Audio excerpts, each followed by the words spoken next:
ఆషాఢ మాసం సందర్భంగా మన కాసం ఫ్యాషన్స్ కిలో చీరలు కొనండి, అరకిలో చీరలు ఉచితంగా పొందండి. ఫెయిల్యూర్ వచ్చినప్పుడు కృంగిపోకుండా అదిరిపోయే కంబ్యాక్ ఇచ్చి టాలెంట్ ఏంటో నిరూపించుకోవాలి.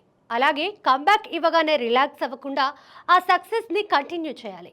Talented director Venky Atluri journey సరిగ్గా ఇలాగే ఉంది. యాక్టర్గా, రైటర్గా తన సినీ జర్నీ స్టార్ట్ చేసిన వెంకీ అట్లూరి 2018లో వచ్చిన తొలి ప్రేమతో డైరెక్టర్గా పరిచయం అయ్యారు. రైటర్గా, డైరెక్టర్గా ఇంప్రెస్ చేయడమే కాకుండా ఆ సినిమా కమర్షియల్ సక్సెస్ సాధించడంతో అందరి దృష్టి వెంకీపై పడింది. అయితే ఆ తర్వాత ఆయన డైరెక్షన్లో వచ్చిన మిస్టర్ మజ్ను, రంగ్ దే సినిమాలు బాక్సాఫీస్ ఫెయిల్యూర్స్గా మిగిలాయి. దాంతో ఇక వెంకీ అట్లూరి పని అయిపోయిందనే కమెంట్స్ వినిపించాయి. ఒకే తరహా సినిమాలు చేస్తున్నాడనే ట్రోల్స్ కూడా వచ్చాయి.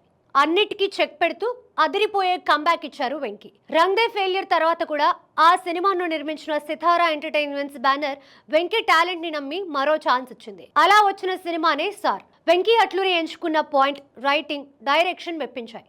ఆ సినిమా విమర్శకుల ప్రశంసలు అందుకోవడే కాకుండా కమర్షియల్ సక్సెస్ సాధించింది.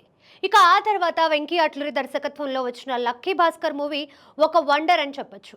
ఆయన రైటింగ్, డైరెక్షన్ కి ప్రతి ఒక్కరూ ఫిదా అయిపోయారు. ఈ మూవీ బ్లాక్ బస్టర్ గా నిలవడమే కాకుండా వెంకీకి బెస్ట్ డైలాగ్ రైటర్ గా నేషనల్ అవార్డు తెచ్చిపెట్టింది. తాజాగా వెంకీ అట్లూరి దర్శకత్వం వహించిన విశ్వనాథ్ అండ్ సన్స్ మూవీ థియేటర్లలోకి వచ్చింది. మొదటి షో నుంచే ఈ సినిమా ప్రశంసలు అందుకుంటుంది. వెంకీ ఎంచుకున్న సెన్సిటివ్ పాయింట్కి, దానిని ఆయన డీల్ చేసిన విధానానికి ప్రతి ఒక్కరూ హ్యాట్స్ ఆఫ్ చెప్తున్నారు. ముఖ్యంగా వెంకీ రైటింగ్ పై ప్రశంసల వర్షం కురుస్తోంది. ఎమోషనల్ సీన్స్ బాగా రాసుకున్నారని, అందున డైలాగ్స్ లో డెప్త్ కనపడిందని అంటున్నారు.